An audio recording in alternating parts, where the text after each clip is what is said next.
बिस्मिल्लाहिर्रहमानिर्रहीम। अस्सलाम वालेकुम। आप देख रहे हैं अलिफ न्यूज़ और मैं हूं आपके साथ माजिद अली।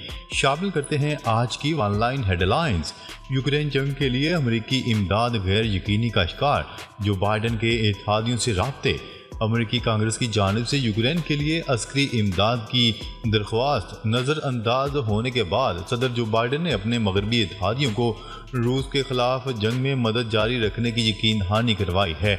आलमी खबरसार इदारे की रिपोर्ट के मुताबिक मंगल को सदर जो बाइडन ने यूरोपीय इत्तेहादी ममालिक के साथ टेलीफोनिक कॉन्फ्रेंस की, जिसमें यूरोपीय ममालिक के अलावा कनाडा और जापान के सरबराहान भी शामिल थे। व्हाइट हाउस के मुताबिक टेलीफोन कॉल में शामिल तमाम ममालिक ने जोर दिया है कि यूक्रेन के लिए इनकी हमायत में कोई तब्दीली नहीं आई है और किसी ने भी अमेरिका की कैफ के सपोर्ट पर शक व शुबहात का इजहार नहीं किया। हिंदुस्तान से 41 सफारतकारों के अखराज के ऐलान पर कैनेडियन वज़ीर-ए-आज़म का रद्द-ए-अमल भी सामने आ गया। कनाडा के वज़ीर-ए-आज़म जस्टिन ट्रूडो का कहना है कि वो हिंदुस्तान के साथ जारी कशीदगी के दौर में भी तामीरी ताल्लुकात जारी रखने की कोशिश करेंगे। उन्होंने हिंदुस्तान से कनाडा के सफारतकारों के अखराज के ऐलान पर कनाडा से हिंदुस्तानी सफारतकारों के अखराज की किसी बात की तरफ कोई इशारा भी नहीं किया। उन्होंने कहा है कि दोनों ही ममालिक ताल्लुकात में आने वाली कशीदगी के मुश्किल दौर से गुजर रहे हैं। अमेरिका ने खालिस्तान को आज़ादी इजहार राय का मामला करार दे दिया। अमेरिकी महकमे खारजा के नायब तर्जुमान का कहना है कि अमेरिका खालिस्तान को इजहार राय की आज़ादी का मामला करार देता है। गैर मुल्की मीडिया की रिपोर्ट के मुताबिक अमेरिकी महकमे खारजा के तर्जुमान ने एक बयान में कहा है कि अमेरिका में लोगों को इजहार राय की आज़ादी का हक है। हम खालिस्तान के गैर सरकारी रेफरेंडम पर तबसरा नहीं करेंगे। उन्होंने कहा है कि पहली तरमीम के तहत अमेरिका में लोगों को पुरअमन तरीके से जमा होने का हक हासिल है। यूक्रेन की इमदाद रोकना अफगान इनखला से 10 गुना बड़ी गलती होगी। अमेरिकी सेनेटर लिंडसे ग्राहम ने इस खदशे का इजहार करते हुए कहा है कि यूक्रेन की इमदाद रोकना अफगानिस्तान से इनखला के फैसले से भी 10 गुना बड़ी गलती होगी। रूस के साथ जंग में यूक्रेन को मगरबी ताकतों समेत अमेरिका और इसके इत्तेहादियों की जानिब से भरपूर माली और अस्करी इमदाद फराहम की जा रही है। ब्लूमबर्ग की रिपोर्ट के मुताबिक अमेरिकी फौज मुबैना तौर पर सदर जो बाइडन की मंजूरी के बाद यूक्रेन को क्लस्टर हथियारों से लैस टैक्टिकल बैलिस्टिक मिसाइल भेजने के लिए तैयार है। ख्याल है कि हाल ही में यूरोपीय ममालिक से यूक्रेन को जंगी तैयारे मिलने और F-16 लड़ाका तैयारों के लिए पायलट की ट्रेनिंग का सिलसिला भी शुरू हो चुका है।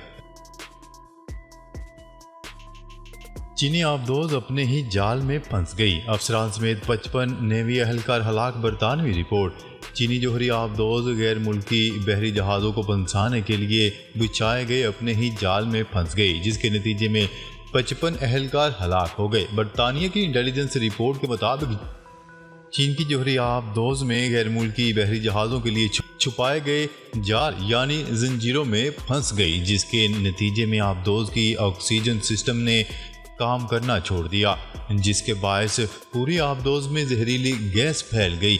बरतानवी मीडिया ने दावा किया है कि इस हादसे में चीनी बहरिया के कम से कम 55 अहलकार हलाक हुए। हलाक होने वालों में आबदोज का कप्तान और चीनी बहरिया के 21 दीगर अफसरान भी शामिल हैं। भारतीय फौज के 23 अहलकार सैलाबी रेले में बह गए।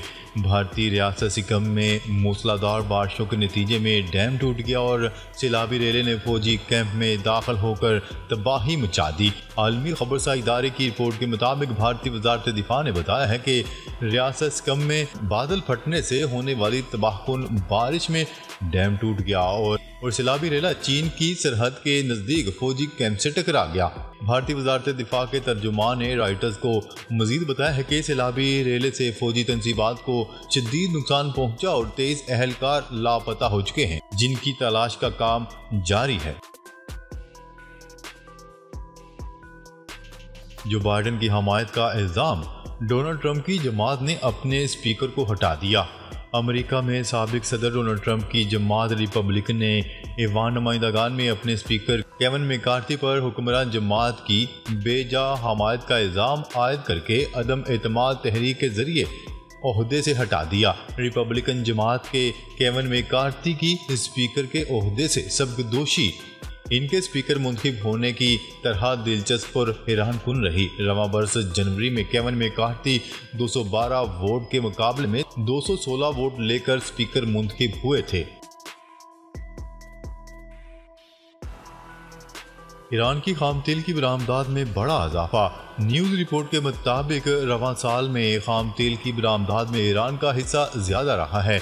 इस रिपोर्ट के मुताबिक सितंबर में लगातार दूसरे माह भी ओपेक की तेल की पैदावार में इजाफा हुआ है, जिसकी वजह ईरान और नाइजीरिया की तेल पैदावार में इजाफा है। इस जायज़ा रिपोर्ट के मुताबिक तेल की पैदावार में दूसरे बड़े इजाफे का ताल्लुक ईरान से है, जिसने अपने तेल की पैदावार बढ़ाकर 31,50,000 बैरल योमिया कर दी।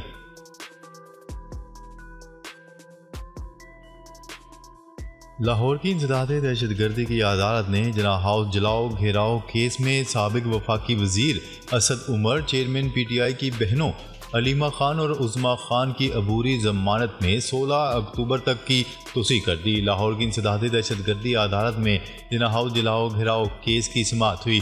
तफ्तीशी अफसर ने अदालत को बताया कि मुल्ज़मान जना हाउस हमला केस में कसूरवार पाए गए हैं। GIT ने तीनों मुल्ज़मान को गुनाहगार लिखा है। डॉलर मुसलसल 21वें रोज़ भी सस्ता। डॉलर माफिया के खिलाफ क्रैकडाउन के बाद मुसलसल 21वें रोज़ डॉलर की गिरावट का सिलसिला जारी रहा। रुपए की कदर मजीद मुस्तहकम हो गई। बुध को कारोबार के आगाज पर इंटरबैंक में डॉलर ₹1.02 सस्ता हो गया, जिसके बाद डॉलर की कीमत ₹284.70 हो गई। चेयरमैन PTI की हमशीरा अलीमा खान ने कहा है कि पार्टी चेयरमैन सदर आरिफ अलवी से मायूस हैं क्योंकि वो आईनी किरदार नहीं निभा सके। लाहौर में मीडिया से गुफ्तगू करते हुए अलीमा खान का कहना था कि चेयरमैन PTI का वजन कम हो चुका है, लेकिन इनके जज्बे बुलंद हैं। उनके पास वर्जिश और वाक के लिए जगह नहीं, जिसके लिए पटिशन दायर कर दी है। अलीमा खान ने मजीद बताया है कि चेयरमैन PTI का कहना है कि साइफर केस में तवील कैद की तैयारी हो रही है, इनसे बात करने कोई नहीं आया। पाकिस्तान क्रिकेट टीम के फास्ट बाउलर नसीम शाह की लंदन में कंधे की सर्जरी मुकम्मल हो गई। डॉक्टर्स की हदायत के मुताबिक 5 हफ्ते आराम के बाद नसीम शाह बॉलिंग का आगाज कर सकेंगे। पाकिस्तान क्रिकेट बोर्ड ज़राए के मुताबिक लंदन में नसीम शाह के कंधे की सर्जरी की गई। डॉक्टर्स ने नसीम शाह को 5 हफ्ते आराम का मशवरा दिया है। आराम मुकम्मल के बाद नसीम शाह हल्की फुल्की बॉलिंग का आगाज कर सकेंगे। साइफर केस की 9 अक्टूबर को ओपन समाअत होगी। Islamabad high court. FIA ने अदालत में मौक़िफ़ अख्तियार किया था कि चूंकि साइफर केस ट्रायल कोर्ट में इन कैमरा चल रहा है, इसलिए हाई कोर्ट में ज़मानत की दरख्वास्त पर भी इन कैमरा कार्रवाई की जाए, क्योंकि इस हवाले से हसास मालूमात हैं और अदालत के सामने ऐसी मालूमात दस्तावेज़ात रखनी हैं जिन्हें पब्लिक नहीं किया जा सकता। इस्लामाबाद के चीफ जस्टिस आमर फारूक ने FIA की दरख्वास्त पर फैसला सुनाते हुए कहा है कि साइफर केस में दरख्वास्त ज़मानत की समाअत 9 अक्टूबर को ओपन कोर्ट में होगी। सिर्फ वर्ल्ड कप के सेमीफाइनल्स और फाइनल मैचेस के लिए रिजर्व डे रखा गया। International cricket council one day world cup में बारिश होने की सूरत में सिर्फ फाइनल और सेमीफाइनल मैचेस के लिए ही रिजर्व डे मौजूद होगा। ऐसे में वर्ल्ड कप में शामिल तमाम टीमें वार्म अप मैचेस में प्रैक्टिस करने के बाद मेगा इवेंट के लिए तैयार हैं। साइफर केस में जेल ट्रायल। चेयरमैन PTI ने दरख्वास्त दायर कर दी। चेयरमैन PTI इमरान खान ने साइफर केस के जेल ट्रायल के खिलाफ दरख्वास्त दायर कर दी, जिसमें वजारत कानून ने मुस्तकबिल में जेल ट्रायल का नोटिफिकेशन जारी करने से रोकने की इस्तदा की है। दरख्वास्त में मौक़िफ़ अपनाया गया है कि इस्लामाबाद हाई कोर्ट में ट्रायल कोर्ट की अटक जेल मुंतकली के खिलाफ दरख्वास्त पर फैसला महफूज है और दरख्वास्त ज़ेरे इल्तवा होने के दौरान वजारत कानून ने वैसा ही नया नोटिफिकेशन जारी कर दिया। नाजरीन, अब तक के लिए इतना ही। मज़ीद खबरें लेकर बहुत जल्द आपकी खिदमत में हाजिर होंगे। तब तक के लिए अपना ख्याल रखिएगा। अल्लाह निगहबान।